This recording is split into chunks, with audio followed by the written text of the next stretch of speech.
Hi guys, my name's Bella McCullough. I'm Braden Hamilton. And I'm Tyler Badger. And we did our research project on the Great British Bake Off, comparing it against American show Cupcake Wars. We were looking at the cultural differences in audience impacts and the production of each show. So we have four main parts to our presentation. Number one, the introduction. Then we're going to talk a little bit about the methodology, then talk about our result, and then we're going to discuss some of our findings. So let's break it down with the introduction first and foremost. So the problem we were considering was the difference in emotions within promotion of the two baking shows. Like, how do they produce? How do they produce this total show? What are they looking for? And so we compared the Great British Bake Off, which is a UK-based show, and Cupcake Wars, an American-based show. The purpose of the study is to observe and analyze these differences and attempt to understand the difference in American versus British television production. So for the methodology, we did a content analysis. So myself, Bella, and Braden each took an episode of Cupcake Wars and an episode of the Great British Bake Off to just kind of compare the different themes and the different kind of tropes that take place in both shows.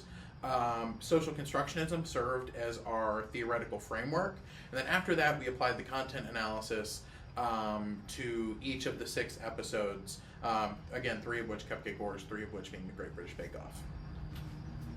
So our first big finding was that the pacing of the two shows were very different and not really at all alike. So for the Great British Bake Off, it was much slower and methodical and fairly straightforward in comparison to Cupcake Wars. It was, here are the contestants, here's what they're baking, watch them bake it.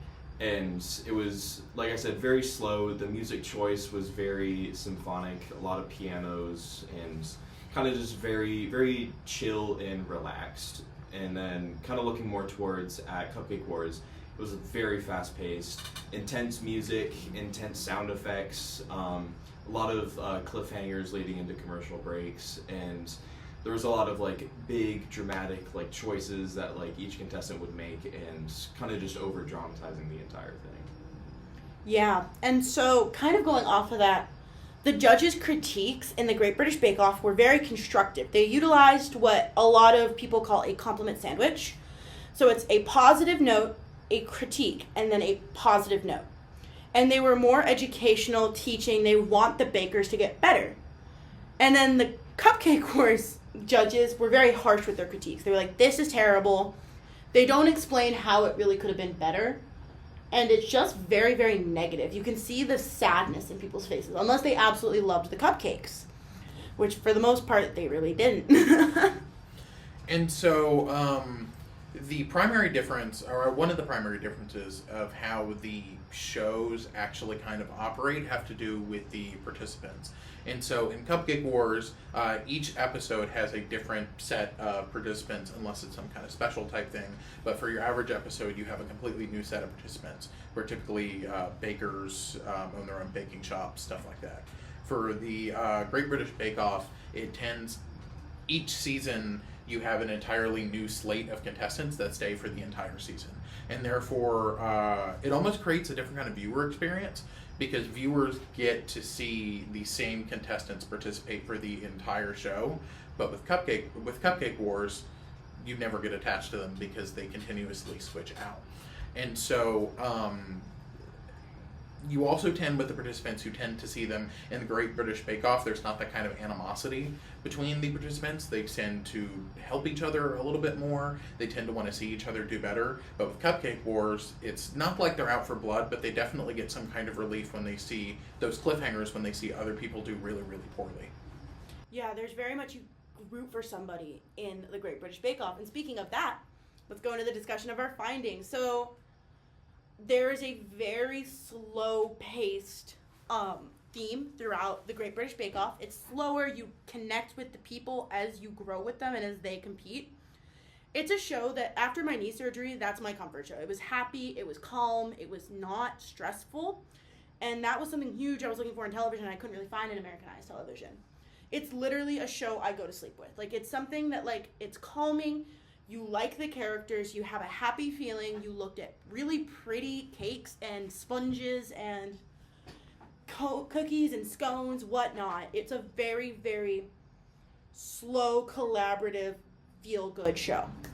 So basically, these findings really just confirmed our understanding that British television and the producers market towards a very different audience compared to American television producers. Because like Bella said, a lot of British shows, which obviously in our case, Great British Bake Off, but it's kind of common amongst other British shows where they tend to be a lot slower and just a lot more relaxed and kind of leans towards a little bit of like an American viewer in the sense that it draws them in as like come watch our like relaxing show, like she said, to fall asleep to after getting knee surgery.